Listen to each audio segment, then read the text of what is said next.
Hello there, boxing fans around the world. Thank you for joining me once again here on Talkin Fight for another episode of Boxing News Today. We're going to start off with an interesting press release I received from BIBA across the pond, but who have reached out across the pond the other way and hired an American as part of their advising medical team.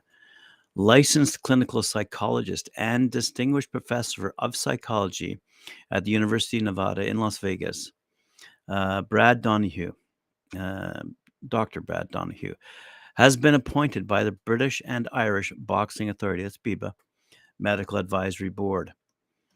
Having experience as a national amateur boxing champion in the U.S., Dr. Donahue is known internationally for his work developing the first sport-specific psychological assessment screens and interventions for athletes' mental health and performance. I raise this because of the conversations we've had ongoing on the Friday night panel, as you might recall, with respect to Anthony Joshua and his landing in America for his continued training. And we often discuss how much of his recent efforts in the ring have been of a psychological nature. Anyway, I just want to move on quickly through this press release because it is interesting why BIBA is doing this.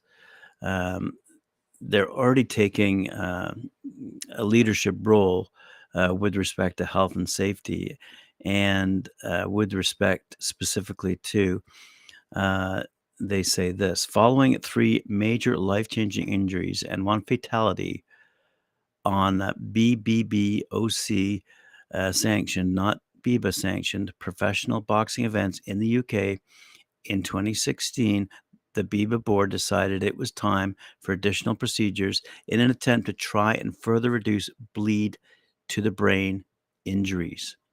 The following year, we recruited leading head injury specialist and forensic scientist Professor Graham to the BIBA Medical Committee, as well as became the first boxing commission worldwide to introduce the potentially life-saving infrascanners ringside at our events. In addition to introducing infrascanners, we also introduced further health and safety initiatives, including rehydration drinks authorized for contest of 8 rounds or more, as well as making it mandatory that all BIBA officials are fully trained on head trauma signs and symptoms awareness. The Head Trauma Signs and Symptoms Awareness Initiative has now been extended, and all APBC accredited courses run by our team, whether referee, judge, supervised inspector, or cut cornerman, include not only head and trauma signs and symptoms, but also duty of care. It is our belief that it is essential that in order to be able to deliver the highest levels of duty of care to competing boxers on events sanctioned by ourselves, that the officials in the ring and ringside, as well as those in the corner of the boxers when competing, are aware of the signs of possible head trauma. When combined with other BIBA initiatives such as infrascanners ringside, rehydration drinks, weight cutting monitoring, we believe these initiatives will ensure that those that compete on BIBA sanctioned events are receiving the highest possible levels of care within the sport. Dr. Donahue's timing couldn't be better, as later this month we'll be announcing the introduction of a bit new kit, an advanced medical process for the treatment of head trauma injuries within the sport. And this will be a game changer, not just for boxing, but all sports where head injuries occur. I look forward to working closely with Dr. Donahue and, of course, to all of our established medical advisory team on this exciting life-changing project, as well in relation to development of further health and safety, boxer and mental health wellness initiatives for boxers of our beloved sport. This all comes courtesy of BIBA, and in particular, their BIBA Vice President, Gianluca De Caro. So, congratulations to BIBA for taking these initiatives, moving forward with respect to health and safety and the concern for boxers in the ring. Good for them. All right. Speaking of boxing, upcoming, as we all know, we have a series of bouts that we're all making note of. 3 undefeated matchups include fighters with a combined record of 61, 0-1, and 43 knockouts that will headline the first Showbox, the New Generation card of 2023. This is happening this upcoming weekend on Friday night. In the main event, Sean Hemphill, 14-0, 8 knockouts, is set to face David Stevens, 11-0, 8 knockouts, in an 8-round super middleweight clash. In the co-main event, Atif Oberlton, 7-0, 6 knockouts, takes on Ertan Brusov, 12-0, 11 knockouts, in an 8-round light heavyweight matchup. But the telecast opener pits Julian Gonzalez, 8-1, 8 knockouts, and Rosalinda Morales, 9-0, 2 knockouts, in an 8-round super featherweight bout. A good clash taking place courtesy of our friends over at Showbox. The following night, though, DAZN will present an all-British dust-up between Chris Eubank Jr., which we've been talking about a lot, and we'll talk about a bit later on, who's 32-2 with 23 knockouts, and former world champion Liam Smith, 32-3-1, 19 knockouts. That'll take place at the AO Arena in Manchester, England. It's a good undercard as well. Unbeaten IBF number 2, WBC number 5, and WB number 11. Cruiserweight Richard Riakporhe, he's 15-0, 11 knockouts. Faces former WBO champ Krzysztof Glowacki, 32-3, 20 knockouts, plus former WBO world heavyweight champ Joseph Parker, 30-3, 21 knockouts, meets Jack One Smack Massey, 20-1, with 11 knockouts in an undercard. That promises to be a fantastic night of fighting down in Manchester. We also have Don King kicking off 2023 with a showdown between WBA number 12 heavyweight champ Jonathan the King Guidry taking on former WBC champ Bermain Beware Stavern. He's 25-5-1, by the way, 21 knockouts. And that's taking place at the Casino Miami Jai Alai in Miami, Florida, which I discussed earlier in the week. So let's move along quickly to see what else is happening. Oh, super lightweight Cesar Francis is eyeing a shot at the big time as he continues his rise on Pro Box. The following week against Jesus Saracho, Francis stated, honestly, I'm going to absolutely demolish Saracho. I'm not coming to play games. I've shown that if you're not on my level, you get taken out. I'm happy to be back on Pro Box TV. I've trained hard for this fight. I want to make a statement, and that's it. I want big fights in 2023, and I have to wipe out people like Saracho if I want to get to them. The New York stylist discussed the state of the 140-pound division. He said, look, I respect all these top fighters, but I'm in the business of making real fights for television. I bring action. I sell tickets in New York. I can hang with the best in the business. I have sparring, and I'll try to do it on any given fight night. I'm ready for these big tests. I've been an all-around elite-level fighter for years, and taking on the likes of Richard Comey, and I know I can beat guys at that level. I want real fights. I want the winner of Barbosa and Pedraza. I would fight Tiafomo any day of the week. I'm going to send another statement that I'm ready for all these guys on January 25th on Pro Box TV. Well, fair enough. Good for him. Again, Pro Box bringing us some good stuff. Talking about bringing us good stuff, we've seen a lot of Oscar de la Hoya lately posting on socials. He posted a photo of himself and Ryan Garcia with the contract sent to him from Gervonta Tank Davis management for an April 15th mega fight on Showtime pay-per-view. De La Hoya made a big production about having the contract, but it's still not signed. There will be a lot of unhappy boxing fans if Ryan doesn't sign the contract because it contains stuff that he and his promoters at Golden Boy aren't happy with. The contract still needs to be looked over by Golden Boy's management before it's signed by the unbeaten Ryan. He's 23-0, by the way, 19 knockouts. But De La Hoya seems optimistic that the fight with Gervonta will happen in April. De La Hoya posted this message on social media last night. He said, finally received the contract, time to put the finishing touches, and we have a fight. April 15th, let's go. Now it remains to be seen if the contract gets signed and if both Ryan and Tank make it through their training camps without suffering injuries that could cause the fight to be postponed. And that has happened. Let's move on to Anthony Joshua, who I mentioned earlier, who's moved over to the States to take on his level of training. Anyway, he's taking a look at Jermaine Franklin, and have gone into talks apparently that have started with the American, hoping to receive a fight offer. This comes out of the Dimitri Salita camp.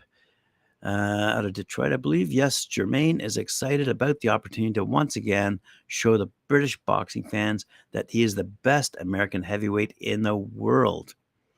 And that's what promoter Dimitri Salita confirmed regarding the Joshua versus Franklin talks and hopes, as I said, to receive a fight offer. Anthony Joshua versus Jermaine Franklin, they've started, he said, with the American promoters hoping to receive an offer for the fight in the coming days. The American heavyweight emerged with credit from a hard-fought points loss to Dillian Whyte in November and is one of the preferred opponents for Joshua's next fight, which is expected to take place in London on April 1st. Salita confirmed the initial talks had taken place in recent days for Franklin to fight Joshua, who is attempting to rebuild following back-to-back world title defeats to Alexander Usyk. And we've talked about this, as I said earlier, on the Talkin Friday Night panel. Salita is awaiting an official offer, telling Sky Sports over in the UK, yes, Jermaine is excited about the opportunity to once again show the British boxing fans that he's the best American heavyweight in the world. As you saw in the Whyte fight, Jermaine is not intimidated by a big name, even if it's in thousands of miles away from home. His mindset is to be the heavyweight champion of the world. Beat Joshua, beat Whyte in the rematch, and fight the winner of Fury versus Usyk, quote, end quote, Dimitri Salita. Well, that remains to be seen. Now, what does remain to be seen, if you're in Manchester, is this mega huge billboard that says, quote, it won't be the first time Liverpool have come to Manchester and taken a beating, end quote. That's Chris Eubank Jr. in reference to his upcoming fight against Liam Smith, set to take place upcoming January 21st at the AO Arena in Manchester, presented by Wasserman Boxing and Boxer. That's BOXXER. It does bring a smile to one's face, I must say. I haven't seen anything like this prior, and I doubt we'll see much of it in the future because this must have been expensive. But let's have a look at the article that appeared in BoxingNews24.com. Chris Eubank Jr. has lit the blue torch paper ahead of next week's blockbuster all-British showdown by goading arch nemesis Liam Smith with a giant billboard message in Manchester.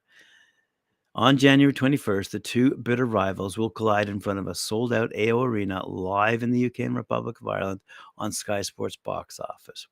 And with the eyes of the sporting world on the Northwest today for this lunchtime Manchester football derby, middleweight Eubank Jr. has delivered his latest round of mind games to opponent Smith before the world turns its attention to their dust-up in 7 days.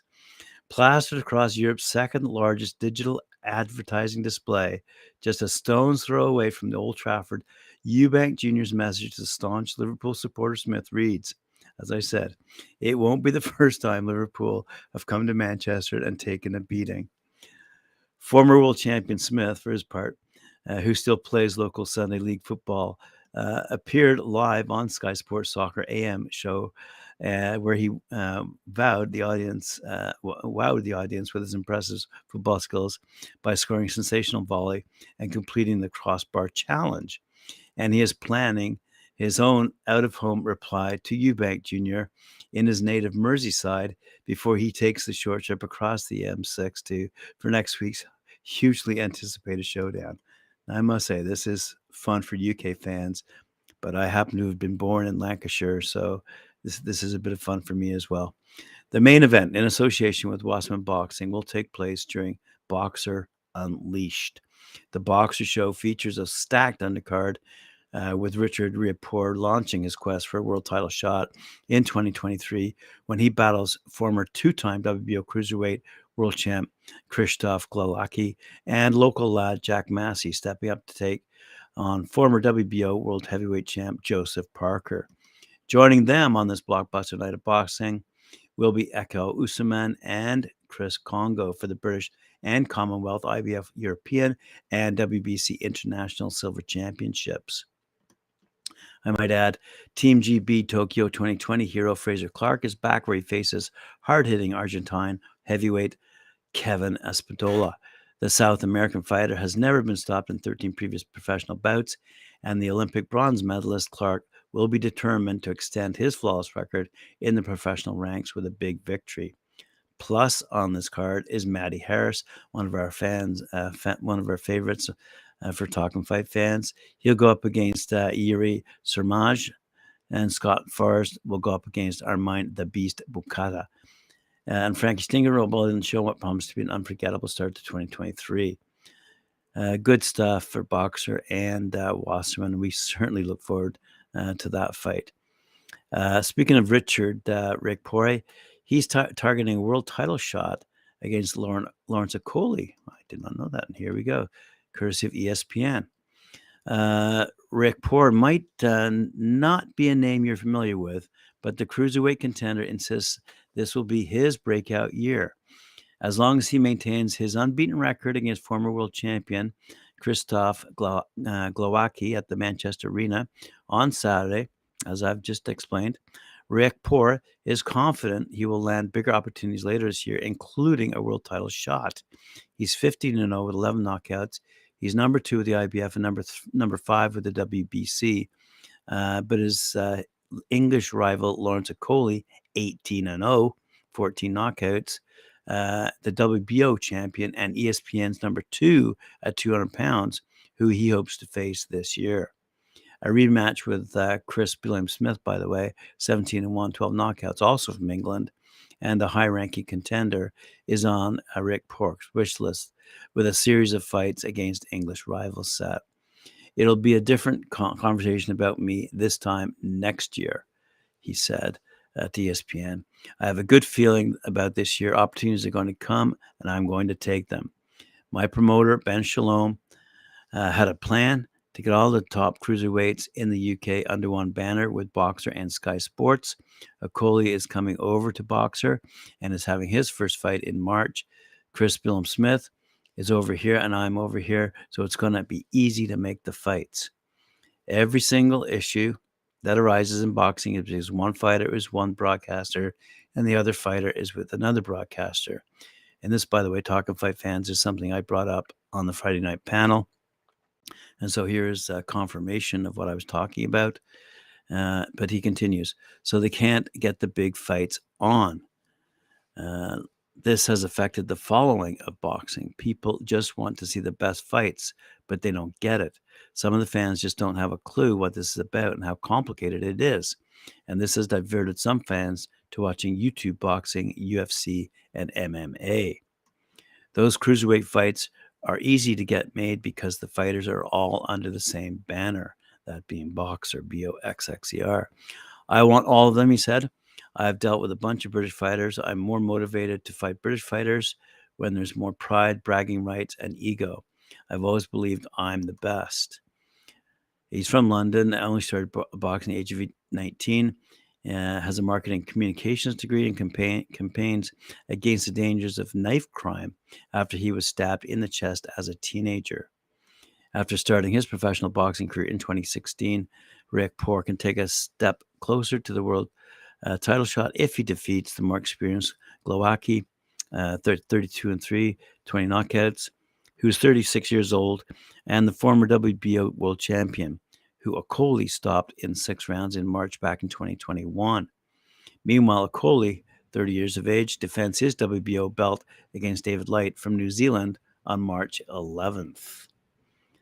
Elsewhere, and finally, on this show, let me tell you about Jake Paul. Why not? As this story starts, written by ESPN staff writer Mark Raimondi, the third time is apparently the charm for Jake Paul and Tommy Fury. Paul, as we all know, the YouTuber turned fighter, and Fury have agreed to fight February 25th in Saudi Arabia. This is the third time the two have booked a fight with one another, though they have still not gotten into the ring together. Sources said further details about the specific venue, broadcast distribution, and the number of rounds are expected to be announced later this week. Inside Fighting was the first to report the news of this fight agreement. Fury withdrew from a scheduled bout with Paul in December 2021 because of an illness. The bout was rebooked for August 2022, but Paul's team pulled the plug because of Fury's travel issues coming into U.S. Fury, as we know, is the younger brother of heavyweight great Tyson Fury and a popular reality show star in the United Kingdom. So we'll stay tuned, as they say, to that particular story as it continues to grow, and it is growing on social media, as you might have seen already.